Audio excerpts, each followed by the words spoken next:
বিসমিল্লাহির রহমানির রহিম। আসসালামু আলাইকুম আমার সোনা ভাইয়েরা, আপনাদের জন্য লাইভে আসছি কিছু কথা বলার জন্য। আগে আমি বলে নেই, যদি আমার এই কথাবার্তায় কোনো ভুল ত্রুটি হয়ে থাকে আপনারা ক্ষমার দৃষ্টিতে দেখবেন।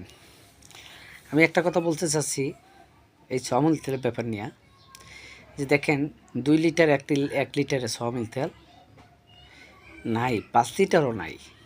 অর্থ দেশে সয়াবিন তেল খুব সংকট, অনেক দাম, 200 টাকা লিটার। এখন 200 টাকা যে লিটার, এটা প্রতিবাদ করার মতো মানুষ তো পাই না ভাই।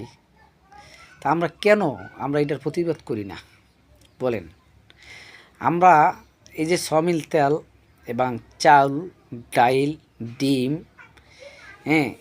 এই সমস্ত নিত্যপণ্য দাম বেশি, এই জন্য একটা সরকারকে আন্দোলন করে এই দেশ থেকে বিদায় করে দেওয়া হয়েছে। আচ্ছা, বেশ ভালো কথা।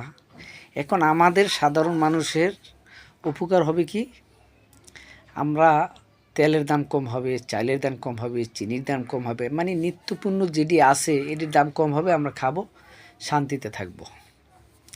শান্তিতে তো দূরে কথা, আমাদের এখন খাওয়ানই জোটে না। আচ্ছা, আমাদের যে খাওয়ান জোটে না, শুধু আমার না, সারা বাংলাদেশে যারা সাধারণ মানুষ আছে তাদের পক্ষে আমি কথাটা বললাম। এখন যারা আছেন আমার এই ভিডিও দেখবেন, আপনারা দেখেন, আসলে আমি কথাটা সত্য বলছি না মিছা বলছি। কারণ দেশের যে পরিস্থিতি এখন সামনের দিকে, এই দেশটারে এমন পর্যায়ে নিয়ে যাবে, এই দেশে মানুষ না খাইয়ে মরবো, এই পর্যায়ে নিয়ে যেতে আছে ডক্টর ইউনূস সাহেব। 4-5টা পোলাপান আছে, এর নিয়ে এই কাজগুলো করতেছে উনি। আমাদের দেশে আমরা যে 20 কোটি 22 কোটি লোক, আমরা সাধারণত 4-5টা লোকের কাছে জিম্বি হয়ে গেলাম, আমরা কেউ প্রতিরোধ করতেছি না। তা আসেন আপনারা সবাই মিলে আমরা এটার প্রতিবাদ করি। কেন নিত্যপণ্যের দাম এত বেশি, কারণ কি আমরা এটার প্রতিবাদ করি সবাই মিলে, তাইলে আমাদের দেশটা বাঁচাইতে পারবো। আর একটা কথা আমি বলতে চাই, এই দেশটা কারো না, এই দেশটা আমাদের, আপনাদের সবাইরই এই দেশটা। তাহলে এই দেশটাই এখন মাথার উপর আইসা বসছে আমাদেরকে মারার জন্য। এবং যারা এই পাকিস্তানি কথাবার্তি বলে, পাকিস্তানি জিন্নার এই ছবি টানাইয়া তারা যারা এই জন্মদিন পালন করে, এদের প্রতিবাদ করেন, এই দেশটা বাঁচান, এটা আপনাদেরকে অনুরোধ করা হলো। আপনারা সবাই সকলে আইসিআইটার প্রতিবাদ করেন। এবং যারা আমাদের বাংলাদেশি প্রশাসন আছেন তাদেরকেও বলি, কারণ আপনারা এই বাংলাদেশের সন্তান, এটা এই বাঙালি মায়ের সন্তান, আপনারা দেশ বাঁচান, দেশকে রক্ষা করেন, দেশের মানুষ বাঁচান। কারণ এই দেশের সন্তান আপনারা, এই দেশটা রক্ষা করার দায়িত্ব আপনাদের। কারণ এই 5টা-6টা ছেলের কথা মতো আপনার দেশটারে ধ্বংসের প্রতি নিয়েন না। এবং কীভাবে এই দেশটা শান্তিতে থাকবে, কীভাবে সুষ্ঠু নির্বাচন হবে আগামীতে, এটা আমরা পরিবেশ করেন। এটার জন্য আমি লাইভে আসলাম। দেখেন এই যে সয়াবিন তেল, ডাউল, চাল সাধারণ মানুষের কিনা খাইতে অনেক কষ্ট হচ্ছে। আপনারা দেশের সন্তান, দেশের উপকার করেন, দেশটা বাঁচান। কারণ দেশটা সামনের দিকে এই ডক্টর ইউনূস স্যার সে ধ্বংসের পথে নিতে আছে। কারণ উনি এলে একজন এনজিও চেয়ারম্যান, সে এনজিওর ছাড়া তো এই বাংলাদেশ কীভাবে চালায় সে কি বুঝবে? রাজনীতিবিদ সে কি রাজনীতিতে কোনো ডক্টর পেয়েছে? না, পায় নাই। তাহলে রাজনীতি সম্পর্কে ওনার কোনো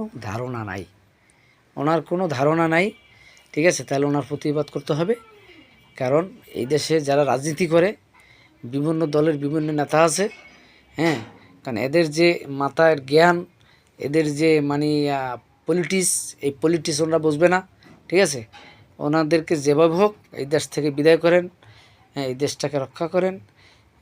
এটা আমাদের দায়িত্ব, সকলে মিলে আমরা প্রতিবাদ করি। আর আমি ভিডিওটা চাইছিলাম না করব, কিন্তু আজকে তেলের পরিস্থিতি দেখে আজকে এই ভিডিওটা আমি করলাম। কারণ তেল সাধারণ মানুষ 200 টাকা কেজি খাওয়া সম্ভব না। আর ছোটো 1 লিটারের বোতল নাই, 5 লিটার একটা বোতল, সেই 5 লিটার তেলের বোতলটা এইটা 1000 টাকা দাম। এটা কেউ খাওয়ানোর মতো কোনো যোগ্যতা নাই। তাহলে আমাদের খাইতে হবে পামল তেল। তা আমরা পামল তেল যে খামো, এটা খাইয়ে তো আরও মানুষের রোগ হবে। এটার থেকে আমরা বিরত থাকি। ইনশাল্লাহ আমরা প্রতিবাদ করি, দেশটা কীভাবে রক্ষা করা যায় সকলে মিলে। আমার এই ভিডিওটা আমরা সবাই সার্কুলার করে দিবেন, বেশি বেশি শেয়ার করবেন, বেশি বেশি সাবস্ক্রাইব করবেন, করলেই তারই দ্রুত আমার এই ভিডিওটা ভাইরাল হয়ে যাবে ইনশাল্লাহ। আমি এই ভিডিওটা ভাইরাল চাই আপনার জনগণের কাছে এবং স্বাধীনতার পক্ষে যারা আছেন তাদের কাছে। হ্যাঁ, আমরা এই ভিডিওটা ভাইরাল চাই ইনশাল্লাহ। এই যদি আমার কথায় কোনো ভুল ত্রুটি হয়ে থাকে, দেশের বাইরে যারা আছেন সকলের কাছে আমি ক্ষমা প্রার্থী, আমি ক্ষমা চাচ্ছি। আসসালামু আলাইকুম ওয়া রাহমাতুল্লাহি ওয়া বারাকাতুহু।